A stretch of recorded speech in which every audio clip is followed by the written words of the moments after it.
Hello! I'm going to tell you a story from the Taoist tradition. I love Taoist philosophy.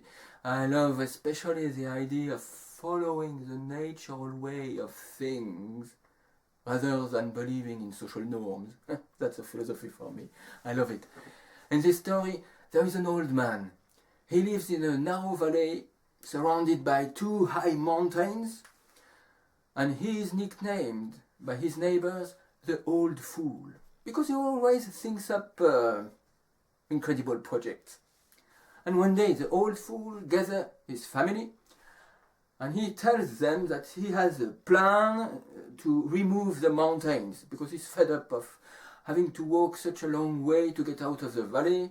Moreover, they block the view.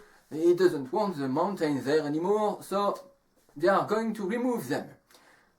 His son and his grandson are immediately enthusiastic about the project. Yeah, let's go, let's remove the mountain. But his wife has a few objections. She says, look at you.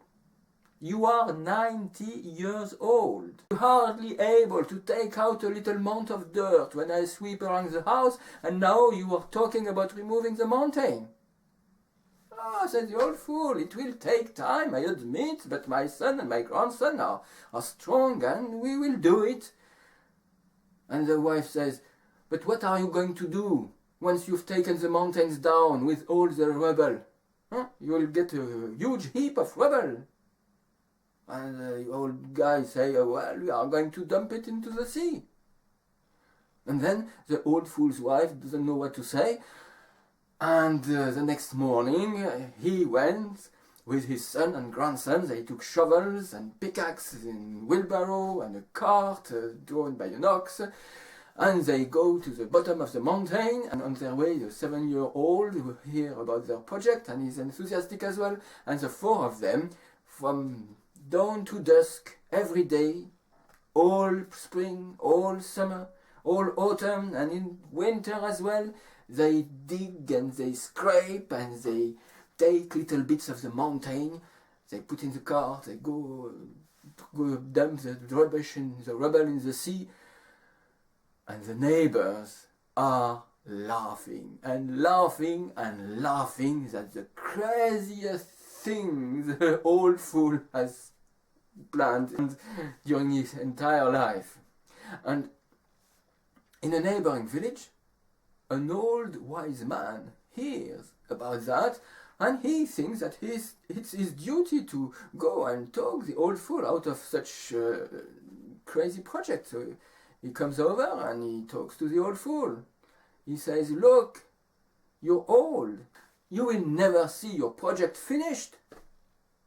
And the Old Fool looks at the old man, the old wise man, and he says, you are crazy, you are the fool one. If I don't see the project finished, it doesn't matter. My son will carry on, and my grandson, and then after them, the sons and grandsons of my son and grandson will carry on the project. And even if they remove a little bit every day, one day the project will be finished, because the mountains do not grow. Do the mountains grow? No, they don't. So, one day or another, the project will be finished. And the old wise man doesn't know what to answer to such a logic, so he leaves. But the spirits of the mountain have heard the conversation, and now the spirits of the mountain start to feel concerned, because they don't want the mountain to be leveled, even if it happens in a very distant future. There is no question of that.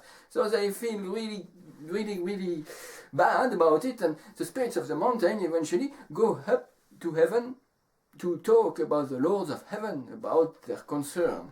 And the lords of heaven are really curious and amused to hear about an old fool who decided to remove mountains. So they bend over and look on the surface of the earth, and they see this old fool and his family scraping the mountain, and they see that he is so determined.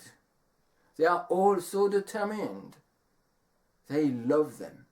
and they decide to help. So during the night, they send two giants. And the two giants carry the mountains on their back and remove them. One carries the mountain toward the south, the other one carries the other mountain toward east.